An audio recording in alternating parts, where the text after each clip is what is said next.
చదువుదాం. 5వ అధ్యాయము 12వ శ్లోకం నుంచి చదువుదాం.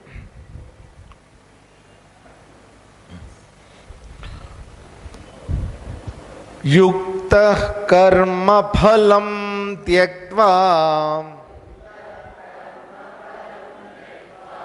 ఫలం జాగ్రత్తగా పలకండి.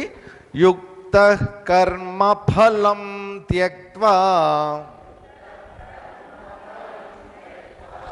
శాంతిమాప్నోతి నైష్ఠికీం.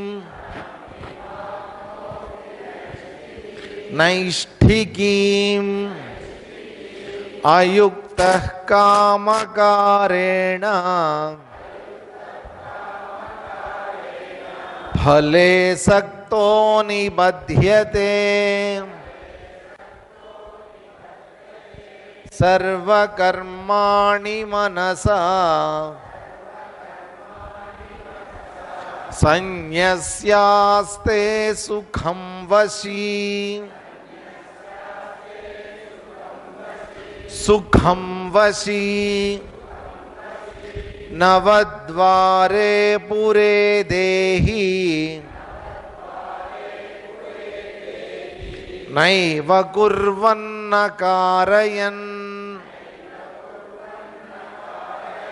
న కర్తృత్వం న కర్మాణి లోకస్య సృజతి ప్రభుః. న కర్మఫల సంయోగం స్వభావస్తు ప్రవర్తతే. నాదత్తే కస్యచిత్ పాపం నచైవ సుకృతం విభుః. అజ్ఞానేనావృతం జ్ఞానం తేన ముహ్యంతి జంతవః. జ్ఞానేన తు తదజ్ఞానం ఏషాం నాశితమాత్మనః.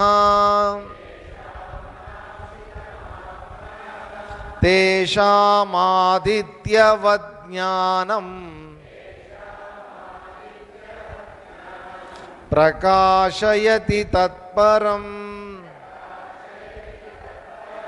తద్బుద్ధయస్తదాత్మానః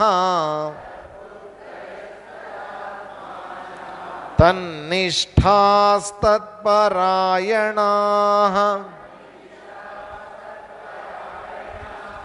గచ్చంత్య పునరావృత్తిం జ్ఞాననిర్ధూతకల్మషాః. విద్యా వినయ సంపన్నే బ్రాహ్మణే గవిహస్తిని శుని చైవ స్వపాకే చ. స్వ కాదు స్వ, స్వ. శుని చైవ స్వపాకే చ పండితాః సమదర్శినః. ఇహైవ తైర్జితః సర్గః ఏషాం సామ్యే స్థితం మనః. నిర్దోషం హి సమం బ్రహ్మ తస్మాత్ బ్రహ్మణి తే స్థితాః. న ప్రహృష్యేత్ ప్రియం ప్రాప్య నోద్విజేత్ ప్రాప్య చ ప్రియం నో ద్విజేత్ ప్రాప్య చ ప్రియం స్థిర బుద్ధిరసమ్మూఢః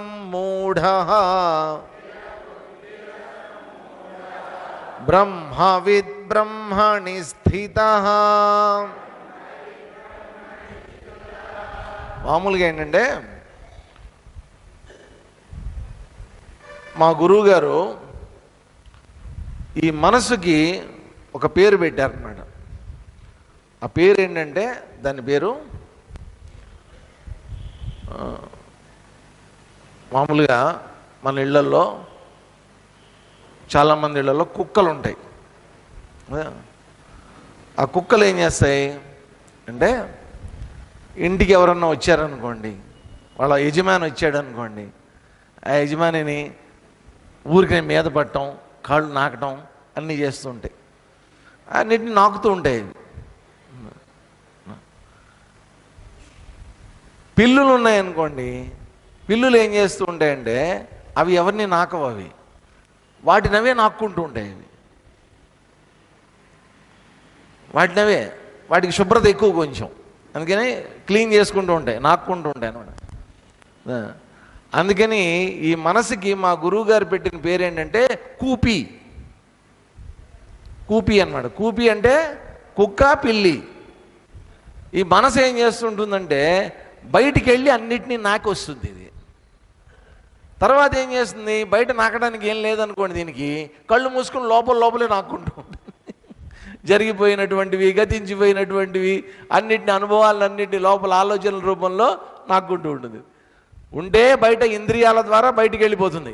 బయటికి వెళ్ళి అన్నిటినీ, బాహ్య స్పర్శాన్ అన్నిటినీ టచ్ చేస్తూ ఉంటుంది ఊరికినే వెళ్ళి. ఏం లేకపోతే లోపల వైపు తిరిగి లోపలుండే ఆలోచనలు, ఇంతకుముందు కలిగిన అనుభవాలు అవన్నీ గుర్తు తెచ్చుకొని వాళ్ళ గురించి, వీళ్ళ గురించి, వాటి గురించి, వీటి గురించి లోపలే ఆనందం పొందుతూ ఉంటుంది. ఇది దీని పరిస్థితి. ఇక్కడ మనకి మొదటి నుంచి చెప్తున్నటువంటిది ఏంటి, ఒక ప్రపంచంతో మనం ఒక సంపర్కం అనేటువంటిది పెట్టుకున్నాం. ఒక టచ్ అనేటువంటిది ఉంది. అది ఇంద్రియాల ద్వారా కావచ్చు, మనసు ద్వారా కావచ్చు, రకరకాలుగా మనం టచ్ అనేటువంటిది పెట్టుకున్నాం. దీంట్లో ఏంటంటే అనుభవం అంటారు. అనుభవం. జీవితం అంటే ఏం చెప్పండి, ఒక జీవితం. లేదా ఒక మనస్సు అంటే ఏం చెప్పండి. మామూలుగా మనస్సు అంటే ఏం చెప్పండి. మనసు దేంతో తయారైంది? మనసు దేంతో తయారవుతుంది? అదేమన్నా ఒక డబ్బానా, అదేమన్నా ఒక సంచీనా, అదేమన్నా ఒక బీరువానా? దేంతో తయారైంది మనసు? మనసు అంటే ఏం లేదండి, ఆలోచనలే మనస్సు.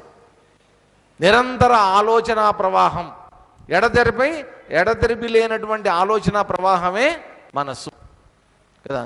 అయితే ఈ మనస్సు దేంతో పనిచేస్తూ ఉంటుంది, దేనికి సంబంధించినటువంటి ఆలోచనలు ఆలోచిస్తూ ఉంటుంది. ఒక చిన్న ఆధారం దానికి దొరికిందనుకోండి, ఆ ఆధారాన్ని పట్టుకుని ఒక ఆలోచన తర్వాత ఒకటి, ఒక ఆలోచన తర్వాత ఒకటి, అలా కంటిన్యూగా ఆలోచిస్తూనే ఉంటుంది. అది ఆపది ఇంకా. అది దాని లక్షణం. అది అలా కంటిన్యూస్గా జరిగే ఆలోచన ప్రవాహమే మనస్సు. మనం అంటూ ఉంటాం అప్పుడప్పుడు, ఏదో భావుకథలోనో కవిగారో లేకపోతే వాడికి అసలు మనసే లేదండి అంటారు. వాడికి మనసే లేదండి అని ఎట్లా అంటారు? మనసు లేకుండా ఎవడన్నా ఉంటాడా? మరి మనసు లేదు అంటే అక్కడ అర్థం ఏంటి? ఆ మనసులో ఉండాల్సినటువంటి ఆర్ద్రత, ఆ మనసులో ఉండాల్సినటువంటి ఎమోషన్స్, ఆ మనసులో ఉండాల్సినటువంటి ప్రేమ, ఆప్యాయత, దయా, కరుణ అవన్నీ లేకపోతే మనం ఏమంటామంటే మనసు లేదండి వాడికి అంటాం. కానీ మనసు అనేటువంటిది ఉంటుంది, ఆలోచనలు అనేటువంటివి జరుగుతూ ఉంటాయి, నిరంతర ప్రవాహం అన్నమాట అది. ఇక్కడేంటి, ఈ ఆలోచనల ప్రవాహం దేని మీద ఆధారపడి జరుగుతూ ఉంటుందంటే, ఇప్పుడు నేను మీతో మాట్లాడుతున్నా, మీరు వింటున్నారు కదా. అంటే ఏం జరుగుతోంది వాస్తవంగా ఆలోచించండి. బయట నుంచి నేను మాట్లాడుతున్నాను, బయట నుంచి శబ్దాలు మీ లోపలికి వెళ్తున్నాయి. అంటే ఏం జరుగుతోంది, బయట నుంచి ఒక స్పందన అనేటువంటిది వస్తుంది లోపలికి. వచ్చినప్పుడు లోపల ఏం జరుగుతోంది, వెంటనే ఆలోచనలు తయారవుతున్నాయి. నా శబ్దాలు ఆలోచనల రూపంలో మారుతున్నాయి. మారి లోపల ఏం చేస్తూ ఉంటాయి, ఇది ఏంటిది, ఏం చెప్తున్నారు, దేని గురించి చెప్తున్నారు, ప్రవాహం అంటే ఏంటి, మనస్సు అంటే ఏంటి, ఇవన్నీ మీరు కూడా లోపల ఆలోచిస్తున్నారు. అంటే ఏం జరుగుతోంది, బయట నుంచి వచ్చేటటువంటి ఒక స్పందనకి మన లోపల నుంచి ఒక ప్రతిస్పందన అనేటువంటిది వస్తుంది. ప్రతిస్పందన లోపల కలుగుతోంది, స్పందన బయట నుంచి వస్తుంది. కాబట్టి ఎక్కడైతే ఒక స్పందన బయట నుంచి వస్తుందో, ఎక్కడైతే నా లోపల నుంచి ఒక ప్రతిస్పందన కలుగుతుందో దాన్ని మనం ఏమంటారంటే, మన పెద్దవాళ్ళు ఏం చెప్పారంటే దాన్ని ఒక అనుభవము అన్నారు. ఒక అనుభవం. ఇప్పుడు మీ అందరికీ ఏం అనుభవం కలుగుతోంది? శ్రవణానుభవం కలుగుతోంది. శ్రవణం అనేటువంటి అనుభవం వింటున్నారు మీరు. కాబట్టి ఈ వినటంలో ఏం జరుగుతోంది? నా వైపు నుంచి స్పందన, మీ లోపల ప్రతిస్పందన. ఈ రెండు కలవాలి కదా. ఇప్పుడు నాకు కూడా అంతే, నేను కూడా మాట్లాడుతున్నాను, నా శబ్దాలు నేను వింటున్నాను, మిమ్మల్ని మీరు సరిగ్గా రెస్పాండ్ అవుతున్నారో లేదో నేను చెక్ చేస్తున్నాను. నా లోపల కూడా అనుభవం కలుగుతోంది. ఏం అనుభవం కలుగుతోంది? మాట్లాడుతున్నాను కాబట్టి వచనానుభవం, మాటలు అనేటువంటి అనుభవం కలుగుతోంది. కాబట్టి మన జీవితము అంటే ఏంటంటే అనుభవాల ప్రవాహము. మనసు అంటే ఆలోచనల ప్రవాహము, జీవితం అంటే అనుభవాల ప్రవాహము. కాబట్టి పుట్టిన దగ్గర నుంచి చనిపోయేంత వరకు, ఉదయం లేచిన దగ్గర నుంచి రాత్రి పడుకునేంత వరకు నిరంతరం ఏం జరుగుతోంది? అనుభవం. ఒక అనుభవం. లేవడమే ఒక అనుభవం, పొద్దున్న. తర్వాత బ్రష్ చేసుకుంటాం ఒక అనుభవం, టిఫిన్ తింటాం అనుభవం, స్నానం చేస్తాం అనుభవం, పనులు చేసుకుంటాం అనుభవం, భోజనం చేస్తాం అనుభవం, నిద్రపోతాం అనుభవం. ఇలాగా ఒకదాని తర్వాత ఒకటి, ఒకదాని తర్వాత ఒకటి, ఉదయం లేచిన దగ్గర నుంచి రాత్రి పడుకునేదాకా. రాత్రి పడుకోవటం కూడా ఒక అనుభవమే. ఇన్ని అనుభవాలు జరుగుతూ ఉంటే ఈ అనుభవాలతోటి రోజులు, వారాలు, నెలలు, సంవత్సరాలు, జీవితం గడిచిపోతుంది. కాబట్టి జీవితం అంటే ఏంటి? అనుభవాల పరంపర. ఒకదాని తర్వాత ఒకటి కలిగేటటువంటి అనుభవాల పరంపర, ఇదే జీవితం అంటే. కాబట్టి ఈ అనుభవాలన్నింటిలో కూడా ప్రతి చోట ముఖ్యమైనటువంటిది ఏంటి? మన యొక్క మనస్సు. ఈ మనస్సు లేకుండా నేను అనుభవం పొందుతున్నాను, ఒక ఎక్స్పీరియన్స్ నాకు కలుగుతోంది అనేటువంటి ఆలోచనే లేదు అసలు. కాబట్టి ఇప్పుడు చెప్పండి, నాకు ఒక అనుభవం కలిగింది అంటే వాస్తవంగా అదేంటి? అదొక ఆలోచన, నా లోపల కలిగేటటువంటి ఆలోచన. ఇప్పుడు నాకు ఒక అనుభవం కలిగింది. నిన్న రాత్రి వెళ్ళేటప్పుడు ఏం చేశారంటే, నించున్నారు అక్కడ, గాలి కొంచెం ఆ కార్నర్స్కి అక్కడికి రావట్లేదని చెప్పి కొంచెం చెమట వచ్చినట్టు ఫీల్ అయ్యారు కదా. ఫీల్ అయితే ముందు ఏమైంది? అరే కొంచెం వేడి ఎక్కువైందండి, ఎండలు వచ్చేసేయండి, వెంటనే ఒక ఫీలింగ్ అన్నమాట. అంటే ఏంటి అది? ఎటువంటి భావన అది? అప్రియం. అప్రియం. అప్రియం అంటే ఏంటి? నాకు ఎగైనెస్ట్గా ఉన్నటువంటిది, నాకు వ్యతిరేకంగా ఉన్నటువంటిది. నాకు కోరిక ఉంది, ఆ కోరికకి వ్యతిరేకంగా ఉన్నటువంటిది. నా కోరిక ఏంటి? చల్లగా ఉండాలి, నాకు అనుకూలంగా ఉండాలి కదా. ఒక 4-5 రోజుల వరకు అసలు ఈ ప్రాబ్లం రాలా మనకి. అసలు చల్లగా ఉండడం, వేడిగా ఉండడం అనే ప్రాబ్లం రాలా. ఒక 4-5 రోజుల నుంచి మనకు కొంచెం వేడి తెలుస్తోంది, అంటే ఎండ పెరిగిందనమాట. కాబట్టి అప్రియం. అప్రియం అనగానే నిన్న ఏం చేశారు? ఫ్యాన్ స్పీడ్ పెంచారు. మీ ఫ్యాన్లు స్పీడ్ పెరిగాయి, మీరు గమనించారో లేదో. నా ఫ్యాను తల పైకి ఎత్తి ఇచ్చాం ఇవాళ, ఎందుకంటే నాకు గాలి తగలాలి కదా, కొంచెం చల్లబడుతుంది బాడీ. మాట్లాడేటప్పుడు వేడి విపరీతంగా వస్తుంది అనమాట. అందుకోసమని అప్రియమైనటువంటి అనుభవం కలిగింది. అప్రియమైనటువంటి అనుభవం, అరే నాకు చెమట పడుతోంది అనేటువంటి అప్రియమైనటువంటి అనుభవం ఎక్కడ కలిగింది? శరీరానికి కలిగింది. ఆ అనుభవం ఎక్కడ తెలిసింది? నాకు నా మనస్సులో తెలిసింది. ఇది అప్రియం. కాబట్టి అప్రియమైనటువంటి అనుభవం కలగగానే వచ్చేసిందండి, ఎండలకాలం వచ్చేసింది, ఇంకా అయిపోయింది.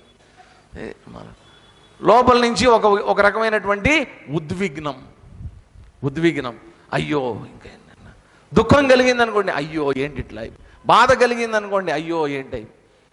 అప్రియం. ఉద్విగ్నానికి లోనవుతాం అన్నమాట, విచారానికి లోనవుతాం. ఫ్యాన్ స్పీడ్ పెంచారు, పెంచినప్పుడు గాలి ఎక్కువైంది. ఎక్కువైనప్పుడు ఎట్లా ఉంటుంది? ప్రియం. ఇంతకుముందు అప్రియం కాస్త ఇప్పుడు ఏమైపోయింది? ప్రియం. ఇప్పుడు ఎట్లా ఉంటాడు? ఆనందం. ఇప్పుడు బాగుందండి. కాబట్టి ఈ ప్రియం, అప్రియం రెండు రకాలైనటువంటి అనుభవాలు. ప్రియమైనటువంటి అనుభవం అంటే కంఫర్ట్ అనేటువంటిది కలిగినప్పుడు లోపల ఆనందం కలుగుతుంది. డిస్కంఫర్ట్ అనేటువంటిది ఉన్నప్పుడు లోపల దుఃఖం కలుగుతూ ఉంటుంది. మనం చేసే ప్రాబ్లం, మనతో వచ్చిన ప్రాబ్లం ఏంటంటే, ఎప్పుడైతే ప్రియమైనటువంటి అనుభవం కలిగిందో అప్పుడు లేచి ఎగిరిపడుతూ ఉంటాం. అప్రియమైనటువంటి అనుభవం కలిగినప్పుడు కిందకి కుంగిపోతూ ఉంటాం. ప్రతిరోజు ఇదే, ఈ అనుభవాల మీదే ఈ ప్రియం, అప్రియం అనేటువంటివి ఆధారపడి ఉంటాయి. మనకు కలిగేటటువంటి అనుభవాల మీదే ఆధారపడి ఉంటుంది ఇదంతా కూడా. కాబట్టి ఇక్కడ చెప్తున్నటువంటిది ఏంటి? న ప్రహృష్యేత్ ప్రియం ప్రాప్య నోద్విజేత్ అప్రియం. ప్రియమైనటువంటిది కలిగినప్పుడు న ప్రహృష్యేత్, ఆనందం అనేటువంటిది ఉండదు. అప్రియమైనటువంటిది కలిగినప్పుడు కుంగిపోవడం అనేటువంటిది ఉండదు. ఎలా ఉంటాడటాడు? అప్రియము కాదు, ప్రియము కాదు, స్థిర బుద్ధి. ప్రియం కూడా ఒక అనుభవమే, అప్రియం కూడా ఒక అనుభవమే.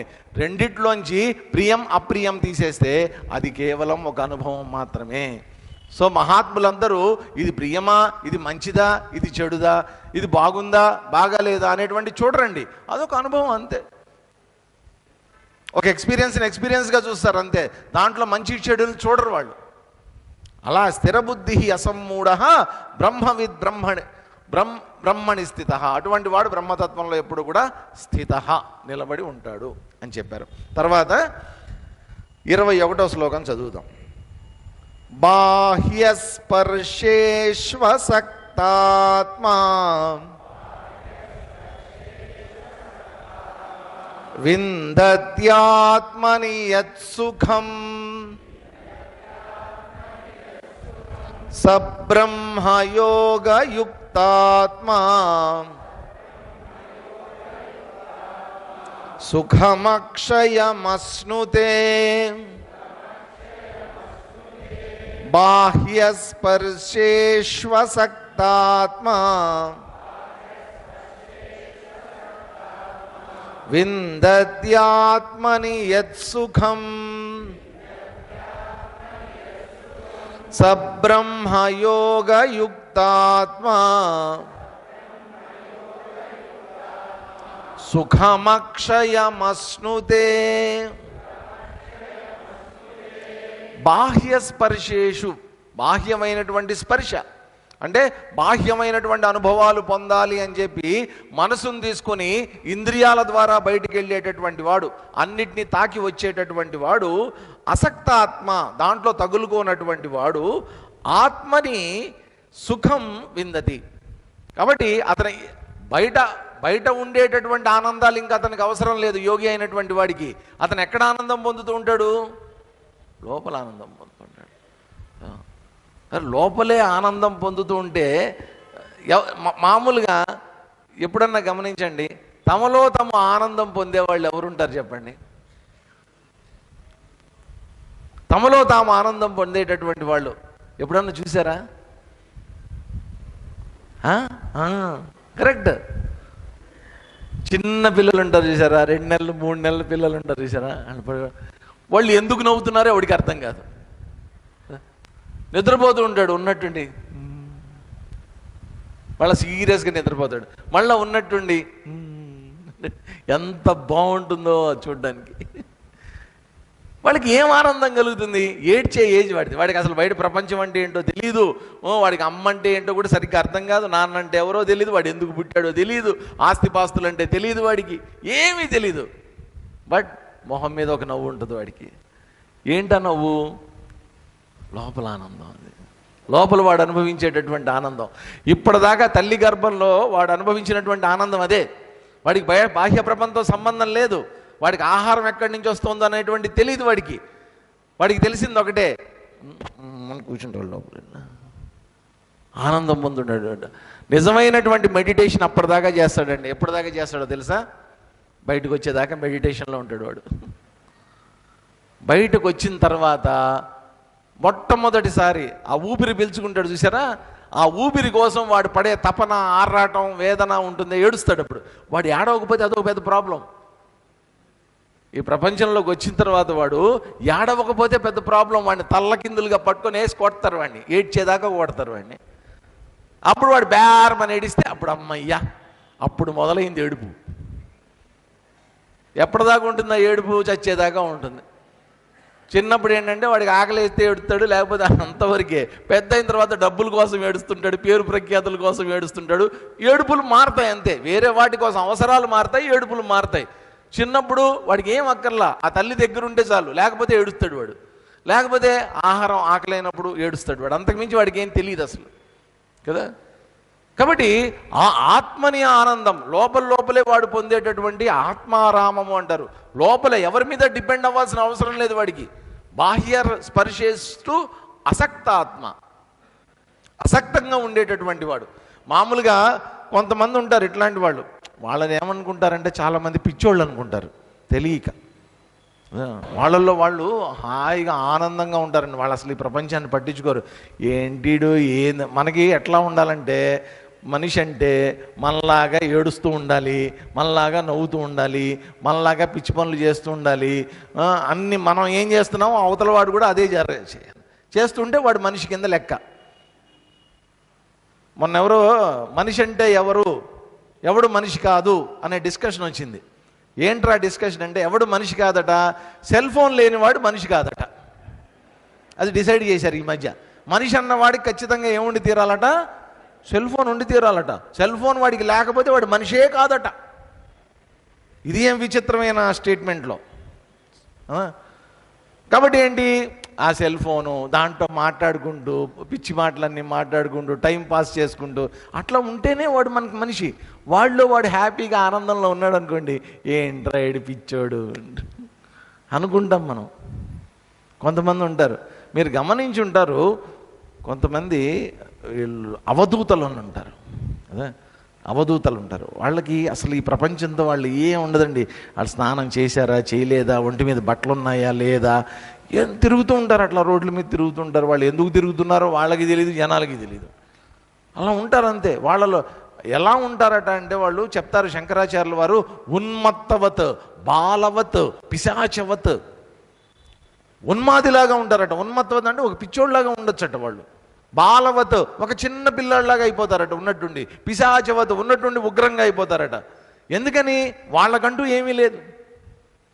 అటువంటి వాళ్ళు మనం పిచ్చోళ్ళు అనుకుంటాం. కానీ వాళ్ళు ఎలా ఉంటారు, తమ ఆత్మలోనే ఆనందాన్ని పొందుతూ ఉంటారు. ఎలాంటి ఆనందం అది, సుఖం అక్షయ సుఖం, మామూలు సుఖం కాదండి, క్షయము కానటువంటి సుఖాన్ని వాళ్ళు పొందుతూ ఉంటారని చెప్పడంలో అర్థం ఏంటంటే, సాధారణమైనటువంటి మానవులు పొందేటటువంటి ఆనందాలు ఎలాంటివి, అవి క్షయమైపోతాయి కదా, క్షయమైపోతాయి. ఒక సినిమా చూస్తాం, ఎంతసేపు చూస్తాం, మహా అయితే 2 గంటలు చూస్తాం, 2.5 గంటలు చూస్తాం. 2.5 గంటలు అయిపోయిన తర్వాత సినిమా అయిపోయింది పోరాన అయినా బయటకు అంటారు, క్షయం. ఐస్ క్రీమ్ తింటాం, 100 రూపాయలు పెట్టుకొని ఒక కప్పు కొనుక్కొని ఐస్ క్రీమ్ తింటాం. ఎంతసేపు అని తింటాం దాన్ని, మహా అయితే ఒక అరగంట తింటామేమో.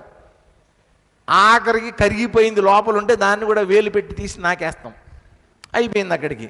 ఎంతసేపు ఉంటుంది, మహా అయితే ఒక అరగంట తర్వాత ఐస్ క్రీమ్ సుఖం ఏమైపోయింది, క్షయం. కాఫీ 10 నిమిషాలు తాగుతావు, క్షయం. ఫ్రెండ్స్ని అందరినీ పోగేసుకుని రాత్రి అంతా ఎంజాయ్ చేస్తావు, మహా అయితే ఒక రాత్రి ఎంజాయ్ చేయగలమేమో, క్షయం. నువ్వు పొందే సుఖాలన్నీ, నీకు కలిగే ఆనందాలన్నీ కూడా ఏమైపోతున్నాయి, క్షయమైపోతున్నాయి. నిరంతరం అవి వస్తోంది, మొదలవుతోంది, ఎండ్ అయిపోతుంది. కానీ ఎవరైతే బాహ్యం మీద ఆధారపడినటువంటి వాడు ఉంటాడో, వాడు అంతరంలోనట అక్షయమైనటువంటి ఆనందం. దానికి ఇంక అంతం లేదండి ఆనందానికి. ఎందుకని ఆలోచించండి ఒకసారి. లోపల భగవంతుడు ఇంత ఆనందాన్ని పెడితే దాన్ని మనం చూడకుండా, దాని అనుభవం పొందకుండా, దాన్ని తెలుసుకోకుండా మనం ఏం చేస్తున్నాం, చిన్న ఆనందాల కోసం బయట. ఇప్పుడు ఆలోచించండి, నేను చిన్న ఆనందాల కోసం బయట ప్రపంచం మీద ఆధారపడుతున్నానే, ఆధారపడినప్పుడల్లా ఆనందం కలుగుతోంది. ఈ ఆనందం ఎక్కడి నుంచి వస్తోంది, లోపల ఉన్నటువంటి ఆనందం పొందడానికి నువ్వు బాహ్యం మీద డిపెండ్ అవుతున్నావు. ఇక్కడ వచ్చింది ప్రాబ్లం అంతా. బాహ్యంలో ఆనందం లేదు, బయట ప్రపంచంలో ఆనందం లేదు, ఐస్ క్రీమ్లో ఆనందం లేదు. చూడండి, ఐస్ క్రీమ్లో ఆనందం ఉందనుకుని నువ్వు తింటావు, బాగానే ఉంది. ఒక 4-5 వరుసగా తినండి 4 రోజులు, తర్వాత ఏమవుతుంది, ముక్కు కారి గొంతు రాసుకుని మళ్ళా దానికి ఒక డాక్టర్ దగ్గరికి వెళ్ళి దాదాపు ఒక 500-600 రూపాయలు ఖర్చు పెట్టిస్తుంది కదా. 100 రూపాయలు ఐస్ క్రీము 500 రూపాయలు పని చేస్తుంది మనకి. ఇప్పుడు ఇది సుఖమా దుఃఖమా, ముందు సుఖమే, తర్వాత దేని కింద పరిణమించింది, అది దుఃఖం కింద పరిణమించింది అది. కాబట్టి ఒకటే గుర్తుపెట్టుకోండి, జీవితంలో మొదట సుఖంగానే ఉంటుంది. ఈ సుఖం దేని కింద పరిణామం చెందుతూ ఉంటుంది, అది దుఃఖం కింద పరిణామం చెందుతుంది. ఏదైనా సరే అతి అయిందంటే అది దుఃఖం కింద పరిణామం చెందుతూ ఉంటుందన్నమాట. అందుకోసం ఎప్పుడైనా సరే ఈ చిన్న చిన్న ఆనందాల కోసం మనం బయట ప్రపంచంలో డిపెండ్ అయినప్పుడు, పడినప్పుడు ఆ వ్యక్తులు కానీ, విషయాలు కానీ, పరిస్థితులు కానీ ఇవన్నీ క్షణికమైనటువంటి ఆనందాలు ఇస్తాయి తప్ప లోపల ఉన్నటువంటి ఆనందాన్ని అవి ఇవ్వవు. కాబట్టి బాహ్యం మీద ఆధారపడనటువంటి వాడు లోపలే శాశ్వతమైనటువంటి ఆనందం, అక్షయమైనటువంటి ఆనందం పొందుతూ ఉంటాడు. సహా బ్రహ్మయోగ యుక్తాత్మ, అటువంటి వాడు బ్రహ్మయోగంలో ఉన్నటువంటి వాడు అని చెప్పి, ఏహి సంస్పర్శజా భోగా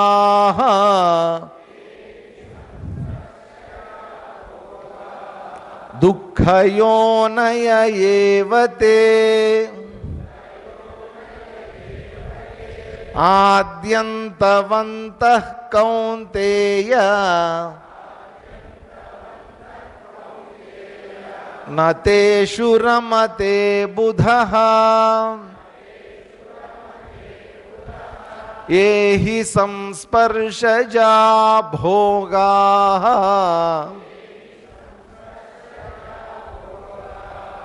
దుఃఖయోనయ ఏవతే ఆద్యంతవంతః కౌంతేయ నతేషు రమతే బుధః. కౌంతేయ, ఇప్పటిదాకా మనం చెప్పుకున్నదంతా ఇక్కడ శ్లోకం రూపంలో చెప్పారనమాట. ఏమంటున్నారు?